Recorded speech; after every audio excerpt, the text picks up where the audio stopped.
Hi students, today in this video we go for the second part of this chapter, chapter number 10. The name of the chapter is The Great Stone Face part 2. In the first part we saw that Ernest met one poet. They both talked together at Ernest's home, and Ernest thought that he could see the face of Great Stone face, its likeness in the poet's features, in the poet's eyes, but he became disappointed when poet denied that I am not a great stone face. The poet said that I am not worthy to be its likeness, means I am not suitable like that to be that great stone face.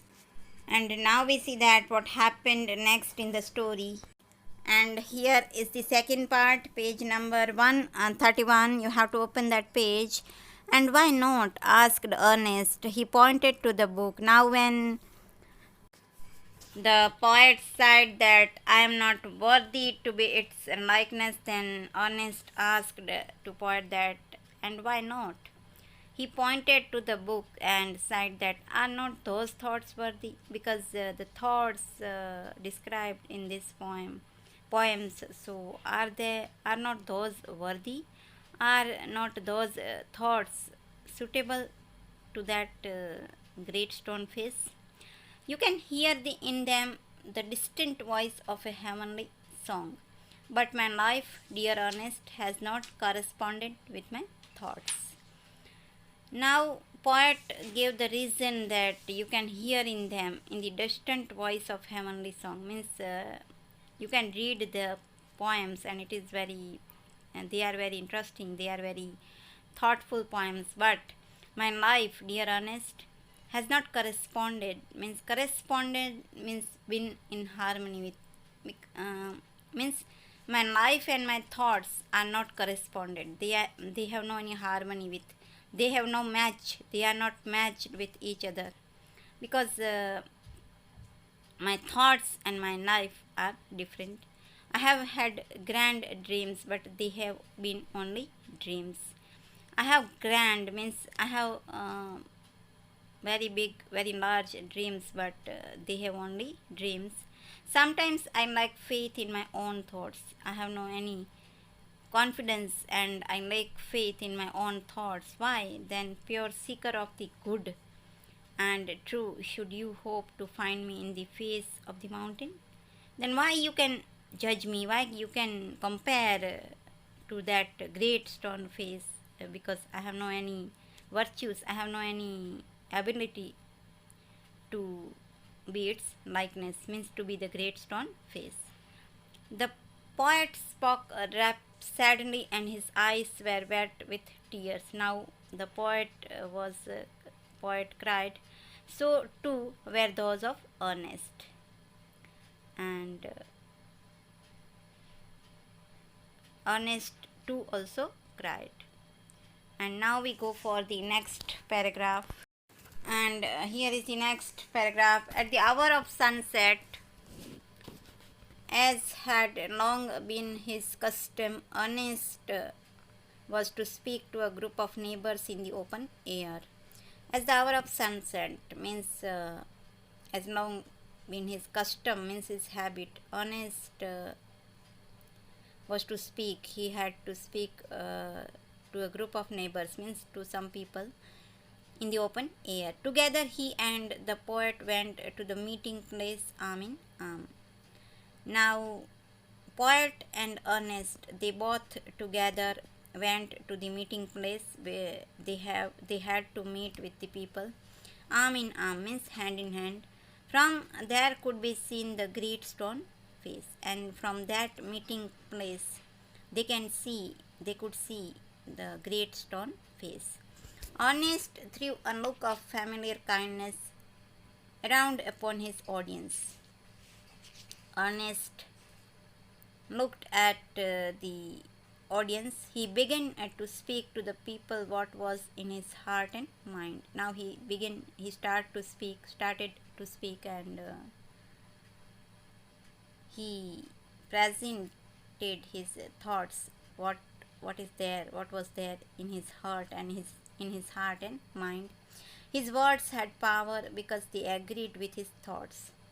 Now the mind of Ernest and his heart and his words are matched with each other, and his thoughts and his words are same, and his thoughts and reality and depth, because they harmonized with the life which he had always lived. Because the life of Ernest was very simple, and it is his thoughts harmonized with his life, so they his thoughts and his lives are same. It was not mere breath that the preacher uttered. It was not mere, means it was not only a speech. They were the words of life. They are real words. A life of good deeds and selfless love was melted into them. The poet, as he listened, felt that the life and character of Ernest were a nobler strain of poetry that he had ever written.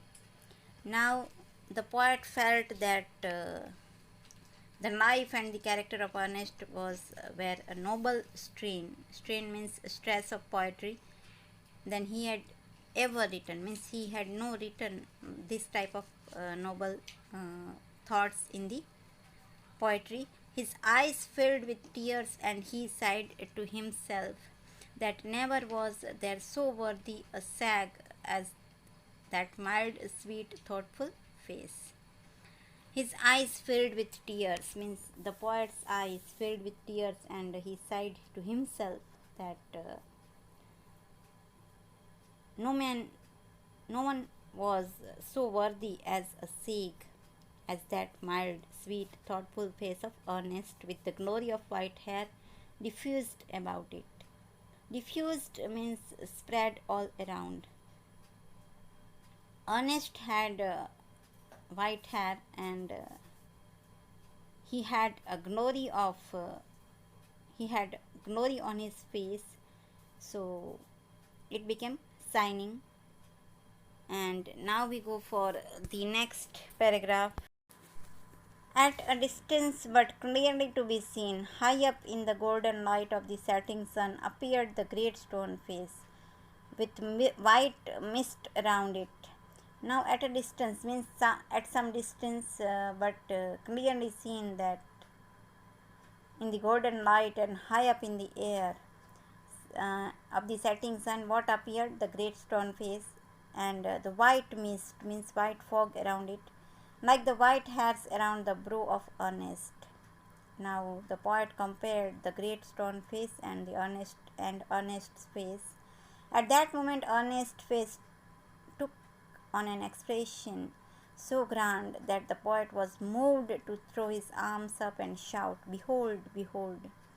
When poet compared the face of Ernest and the great stone face, then at that time, Ernest took on an expression so grand that the poet was sure that, "Behold, behold."